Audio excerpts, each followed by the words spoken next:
అదరగొట్టే కారం రంగు రుచి ఆచి కారం పొడి. రాయింపు ఎమ్మెల్యేలపై ఓవైపు బీఆర్ఎస్ పోరాడుతుండగా ఇటీవల స్పీకర్ కీలక తీర్పిచ్చారు. ఇక ఈ నేపథ్యంలో పార్టీ మారినట్టు ఆరోపణలు ఎదుర్కొంటున్న ఎమ్మెల్యే దానం నాగేందర్ కీలక వ్యాఖ్యలు చేశారు.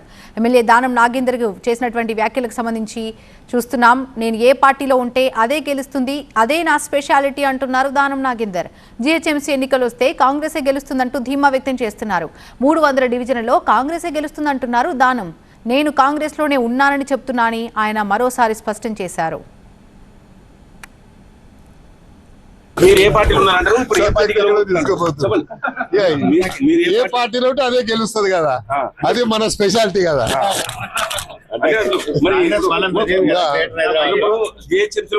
మీరే గెలవాలంటారు, ఏ పార్టీ గెలవాలి? పార్టీ పరంగా కాంగ్రెస్ గెలుస్తుంది కదా, ఇంకెవరు గెలుస్తుంది? వేరే పార్టీ గెలుస్తుందా?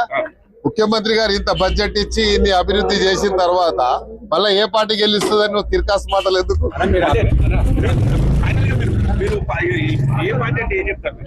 కాంగ్రెస్ చెప్తున్నాం కదా.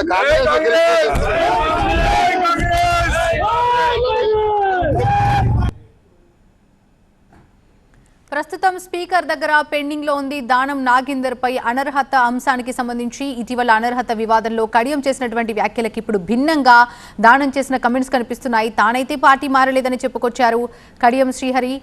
ఆ పార్టీలో ఉన్నానని స్పష్టం చేశారు. దానికి భిన్నంగా తాను కాంగ్రెస్ లో ఉన్నానంటూ దానం నాగేందర్ చెప్పుకొస్తున్నారు. ఇక ఇప్పుడు ఈ ఇద్దరి విషయంలో స్పీకర్ ఏ నిర్ణయం తీసుకుంటారు అనేది కీలకంగా మారింది. ఇక అలాంటి టైంలో దానం చేసిన కమెంట్స్ చర్చనీయాంశమయ్యాయి.